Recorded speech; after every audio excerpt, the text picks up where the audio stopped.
Mesdames et messieurs, bonjour. Merci de rester fidèles au programme du réseau DTL. Tout de suite, le flash d'info. Sokhna Faty Mbacké à la présentation, à la partie technique, Abdoulaye Sambou. Le ministre des Transports terrestres et du désenclavement du territoire, Mansour Faye, a procédé hier à la gare routière de Saint-Louis à la remise des deux clés et la mise en circulation interurbaine de 25 minicars climatisés de 15 places entre Dakar et Saint-Louis.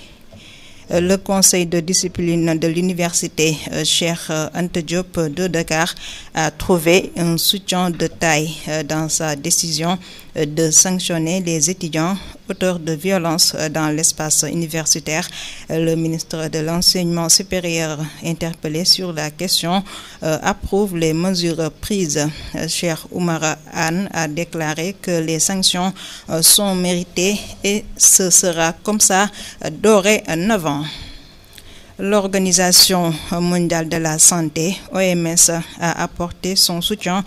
au Sénégal dans la lutte contre le coronavirus. L'OMS a offert un important lot composé essentiellement de masques.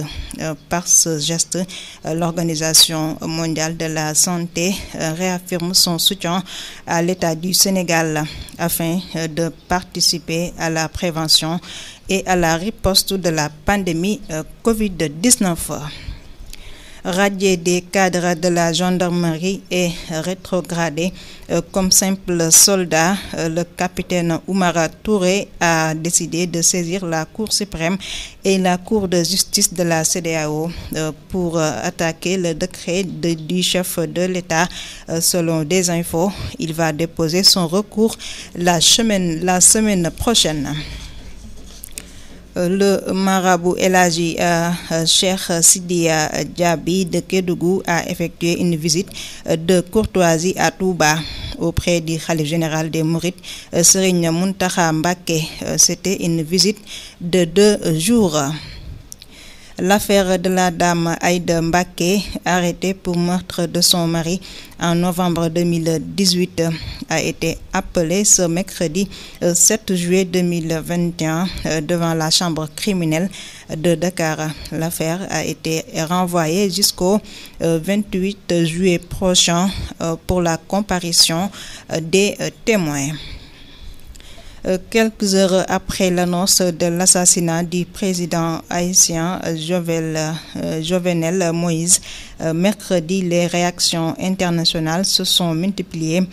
Plusieurs voix internationales se sont élevées pour condamner l'assassinat de Jovenel Moïse dans la nuit du mardi 6 au mercredi 7 juillet par des hommes armés dans sa résidence privée. Pour terminer, un jeune âgé de 17 ans est décédé après s'être planté un couteau. La trame a eu lieu à Mbacké lors d'un chant. La police de Mbacké a ouvert une enquête. C'est la fin de la partie française. Dans un instant, la version wolof. mbokk yi dal leen ak jàmm ci xibaar yi. Jëwriñ gi nga xamante ni moom la ñu dénk lii di dem bi ak dikk bi ñeel suuf si di yaale gi di rek Mansour Faye daat nay rek teew démb ca fa nga xamante ni mooy rek gare routière bu Ndar. daat nay kon yëkkati ay caabi oto yu toll ci rek 25 daamar yoo xamante ni kon day am ci biir li nga xamante ni mooy climatiseur te rek am na 17 place bu ci nekk. kon nag caabi yooyu le daat na koy jébbal rek ay dawalkat. kon nag daamar yooyu le dina daw diggante fi nga xamante ni mooy Ndar ak Ndakaaru. kon nag jëwriñ gi di Mansour Faye daat nay rek joxe ndigal ngir rek daamar yooyu le door di daw rek diggante ñaari dëkk yooyu le. ginnaaw rek dogal bi nga xamante ni kon moom la ña yore daan ya ca daara ju kawe ju Ndakaaru jëloon ngir rek daal di dàq bépp donga boo xamante ni kon nag indi woon nga fitna ca daara joojule kon nag dogal boobule jëwrin gi nu dénk lii di njàng mi ak njàngale mi di Cheikh Oumar Anne daal na ci rek ànd daal nay xamle ne rek dong yooyu nga xamante ni ñooy fitna daan yooyu ñu teg ci seen kaw nag kon dañu ko yelloo daal nay xamle rek ne moom Cheikh Oumar Anne bépp dong boo xamante ni kon da nga yee fitna ci daara joojule kon daañu la rek dàq. kuréel gi saytu wàllu wér-gu-yaram ci àddina bi di rek OMS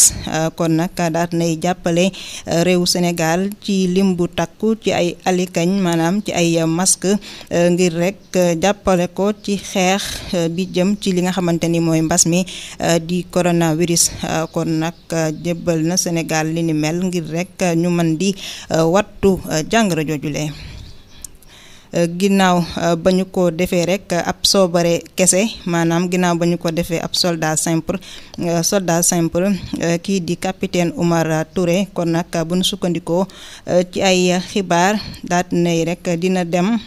maanaam jël na dogal ngir rek dem ci ëttu attekaay bu kawe bi nga xamante ni mooy Cour suprême waaye tamit yamu fa dina dem ci ëttu attekaay bu réewi Afrique soowu jant yi di rek CEDEAO ngir rek daal di boole ak yoon dogal bi njiitu réew mi Macky Sall jëloon daal di koy def rek ab soldat simple kon nag bu nu sukkandikoo ci ay xibaar nee nañu ayu bés bi ñu dëgmal nag kon moom capitaine Oumar Touré dina def ab recours. kilifa bi nga xamante ni nag moo dëkk ca Kédougou di rek El Hadji Cheikh Sidi Diaby kon nag moom ñëwoon na Touba doon rek amal ak ceet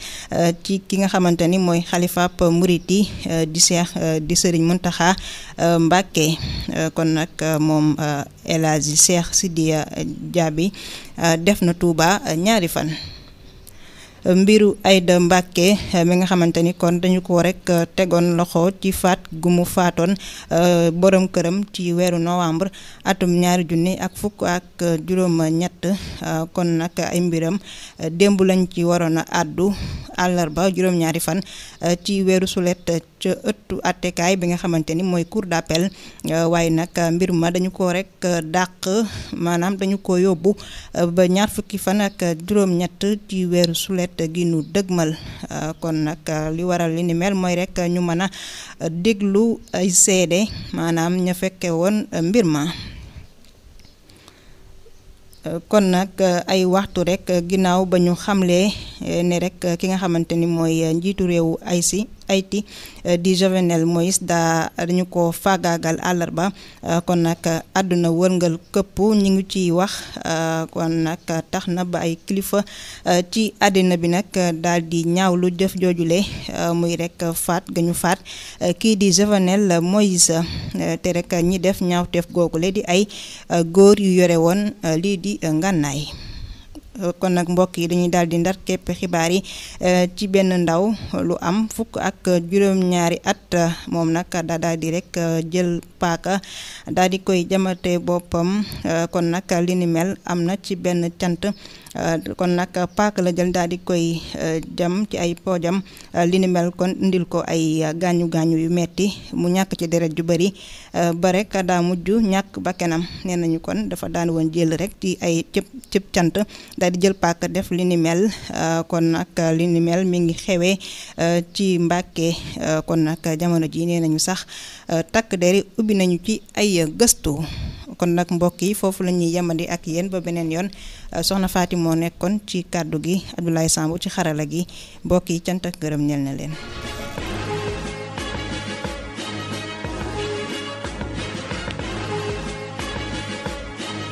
baatu jàmm bi woote jàppalante ak wóolante bu ànd ak yaakaar